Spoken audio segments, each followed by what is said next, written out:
Question है PA and PB are tangent to circle and O is a center of the circle. The radius is 5 cm and PO is 13 cm. If the area of triangle PAB is m, then value of square root of m upon में 15. Question में ये कह रहा है कि एक circle आपके सामने जो दिखाया गया है इसमें दो टेंजेंट है, एक PA है और एक PB है, यानी कि दो स्पर्श रेखाएं हैं।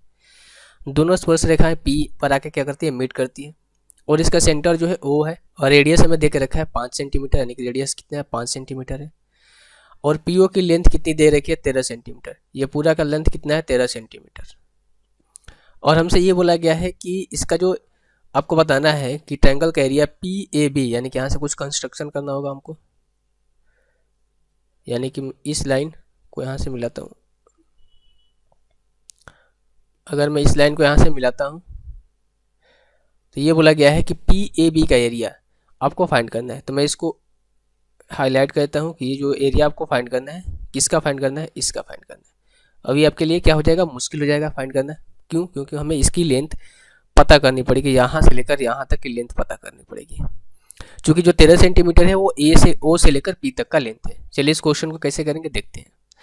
अब देखो, एक बार के लिए अगर मैं इस बड़े वाला जो रेड कलर का ट्रायंगल है मैं इसको हटा दूं तो ये एंगल कितना का है, 90 का है, क्योंकि स्पर्श रेखा और रेडियस के बीच में 90 का बनता है। ये स्पर्श रेखा और रेडियस के बीच में 90 का बनता है। ये 5 है, ये भी रेडियस है तो ये भी 5 हो जाएगा और ये 5 है, ये 13 है तो ये कितना हो जाएगा आपका 12 हो जाएगा, क्योंकि 5, 12, 13 का ट्रिपलेट होता है। ये 12 है तो ये भी आपका क्या हो जाएगा, 12 हो जाएगा। अब देखो, दो ये रेडियस है ना और ये क्या हो जाएगा, दो रेडियस है या दो स्पर्श रेखा है, ठीक है। दो स्पर्श रेखाएं के बीच से अगर कोई लाइन हम खींचते हैं तो ये क्या होता है, दोनों को बराबर भाग में, यानी कि एंगल बाइसेक्टर होता है, यानी कि ये थीटा होगा तो ये भी थीटा होगा। अगेन ये सेंटर पे जाकर मीट करे तो ये 90 होगा और ये भी कितना हो जाएगा आपका 90 हो जाएगा। इतना तक बातें आपको समझ में आ रही होगी। अब चूंकि जो बात यहाँ पर ये है कि हमें जो लेंथ फाइंड करनी है वो इसकी फाइंड करनी है, इसकी फाइंड करनी है और इसकी फाइंड करनी है। तो भी तो 1 अपने बेस इंटू हाइट करके हम एरिया इसका फाइंड कर पाएंगे। आप बोलेंगे बिल्कुल।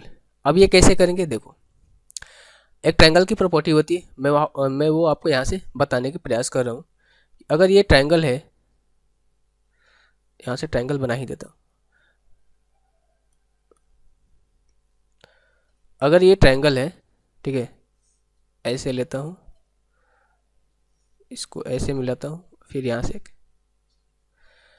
अगर ये ट्रायंगल है, या फिर इसको और बेहतर तरीके से मैं आपको समझाने की प्रयास करूंगा तो इसको कुछ राइट एंगल ट्रायंगल में बना कर देखता हूँ। अगर ये राइट एंगल ट्रायंगल है,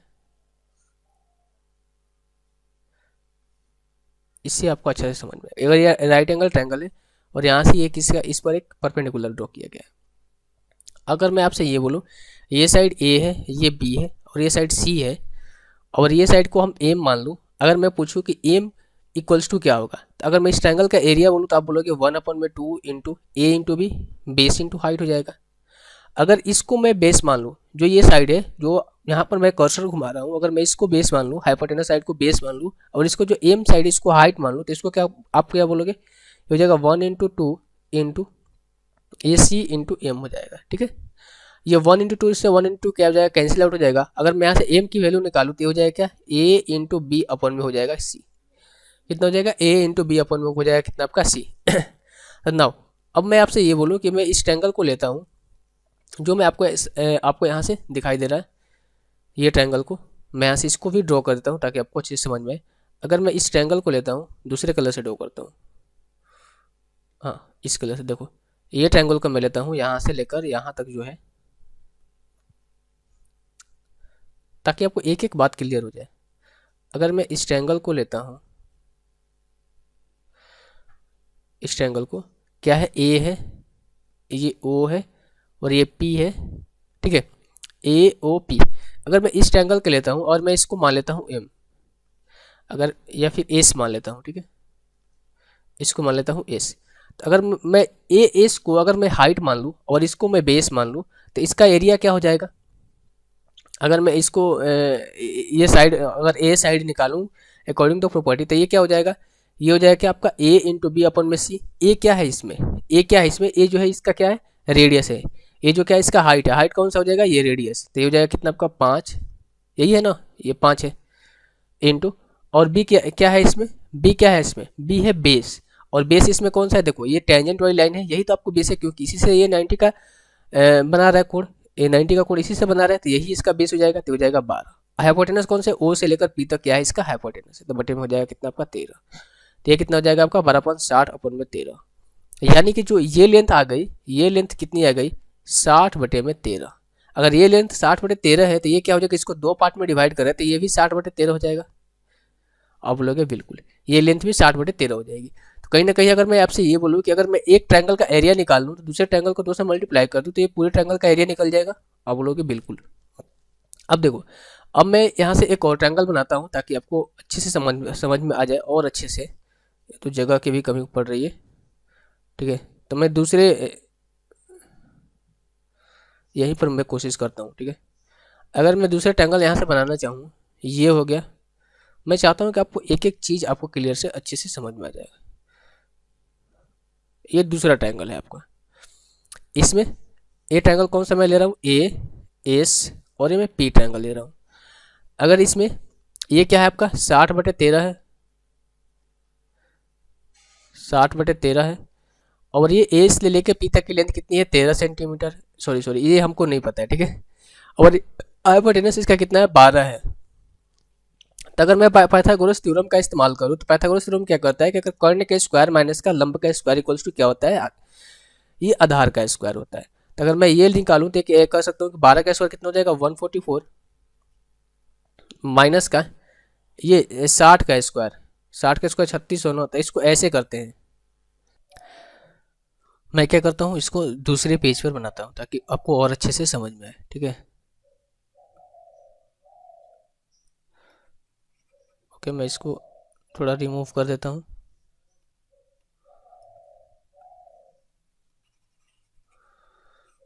ठीक है, जो ये ट्रायंगल है इसको मैं दूसरे पेज पे पेस्ट कर चुका हूँ, मैं इसको बनाता हूँ। देखिए,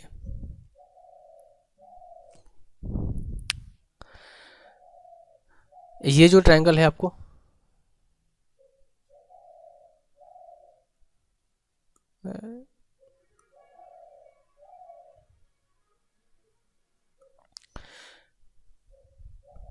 ये जो ट्रायंगल है ए एस पी को मैं यहाँ से ड्रॉ करता हूँ